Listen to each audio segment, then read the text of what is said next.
Do you want to hear the story that got my grandma kicked out of my family? Unfortunately, the story involves me. Okay, so I am 12 in this story, and we are not talking about my Nana. My Nana that was from the UK was my absolute world. Those grandparents were my life. We are talking about my mom's mom. We called her Nanny.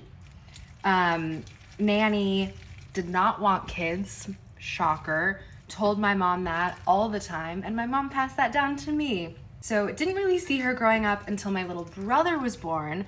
When he was born, she was apparently super excited. She always wanted a boy, only got my mom, and she was really, really excited to have a grandson. So once he was born, we visited every single summer. So the older I get, the more obvious it becomes to me and like everyone else that she really, really hates me. So my mom basically was like, it's gonna be pretty easy for me to cut you off, but if you wanna see your grandson, who you love so much, you need to be nicer to Scarlett. So Nanny had a motorhome. I honestly don't know the difference between a motorhome and an RV. I think a motorhome is just smaller. So picture like a small RV. As a kid, I thought it was the coolest thing ever. Anytime we got to drive in the motorhome, I was like so excited. So Nanny knows that I love the motorhome, and Nanny says, I'm gonna take Scarlett on a trip, just her and I. We are going to bond, it's gonna be great. So she decides for April vacation, while I'm in middle school, she's gonna pick me up in the motorhome in Massachusetts, and we are gonna drive all the way to Miami, Florida. I think it was supposed to be like a 4-day journey. I'm excited. I'm thinking that I'm gonna finally get to bond with this lady who has been so mean to me forever. She pulls up, we're all saying our goodbyes. I'm like loading up my stuff into the motorhome. I'm thrilled. As soon as we start pulling away, she says, all right, little bitch, here's how it's gonna go. She's like, this is my bunk, that's your bed. I don't wanna hear back talk. I don't want sarcasm. You are seen, not heard while I'm driving. I pick the music, like all these little kind of my house, my rules vibe. My mom's parents are divorced, shocker. And she has been a single lady forever. Like she never remarried, but she's always dating someone. Like Nanny always has a date. Basically, she was like, we are gonna be making several stops. Like each state that we cross, I have a date.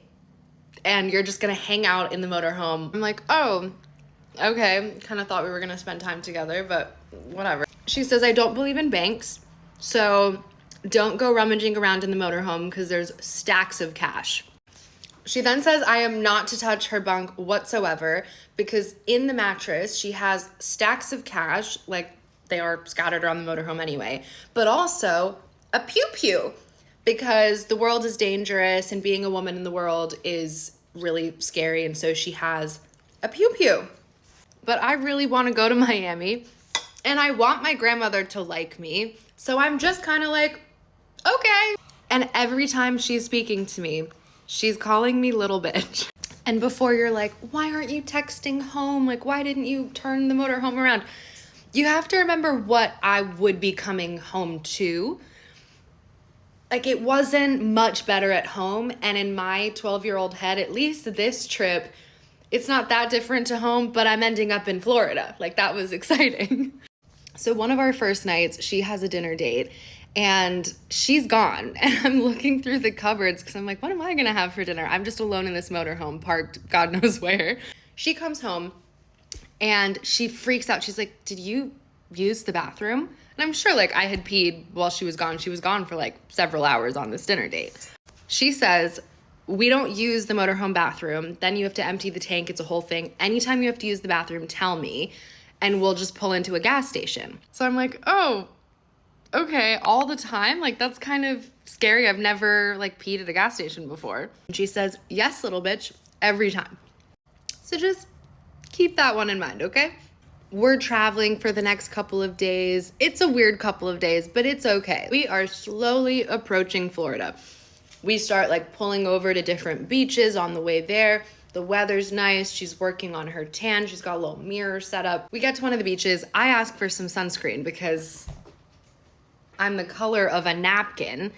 And she says, don't be a little bitch. We don't need sunscreen. I for sure do. So Of course, I end up with horrifying burns all over my body. I don't know the degree of what it was, but there were blistering and bubbles. It was awful. She goes on and on about how dramatic I am and my skin is just as dramatic as me and blah, blah, blah, little bitch, little bitch. So my poor little burned body can barely sleep because of all of the blisters, and every time I would move, it would like get stuck to blankets. It was bad. I'm crying, I'm complaining, then it's like obviously really upsetting Nanny because she already thinks I'm a little bitch and now I'm being a little bitch about it. She was furious. And while I'm awake and drinking water and trying to like cool down, I say, I need to pee. Can I use the motorhome bathroom? Of course, she says no. She's like, I'll take us to a gas station. You'll pee in the gas station. I don't know what time it was, but it was late. Like we were sleeping. She was sleeping. So she pulls us around to some gas station and just says, okay, like, there you go. I'll wait for you here. So I am like, what? It's nighttime, it's dark, the bathroom's always around the gas station, so I have to go in on my own and ask the scary guy for the huge paddle key, and then, what? And she's like, you woke me up, don't be a little bitch, go.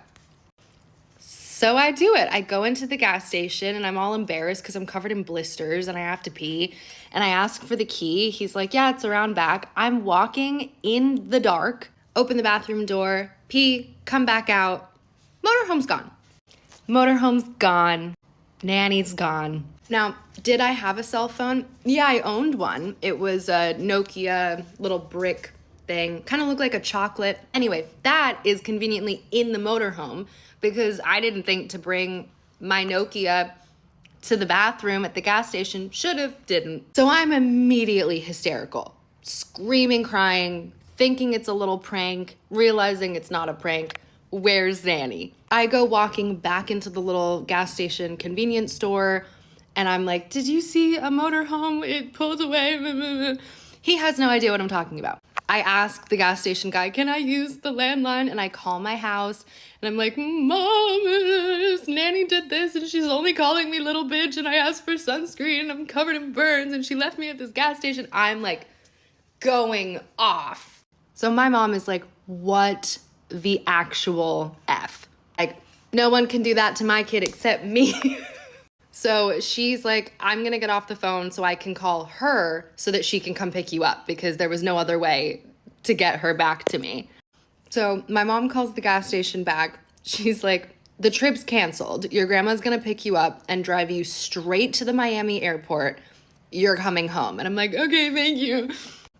The state of Nanny when she pulled up, I swear I could see smoke coming out of her ears. She was so upset. You little bitch, I went on one very quick date. What's a couple hours on your own at 12? Granted, I'm like in my pajamas at a gas station thinking that she's waiting for me. It's not like she dropped me off at the mall. But yeah, I guess she got some kind of booty call that she decided to message while I went into the gas station on my own and just thought that I would be fine. So it was a very quiet drive to the Miami airport. Don't know how far away we were, but she dropped me off straight there. I had never been through an airport on my own before, so I asked if she would walk me to security. She's like, yeah, fine, whatever, okay. So we are just kind of looking straight ahead, not acknowledging each other. I'm exhausted. She's pissed. And by the time I get to security, I realized that she had turned around at some point. She was not there anymore. And we never spoke again.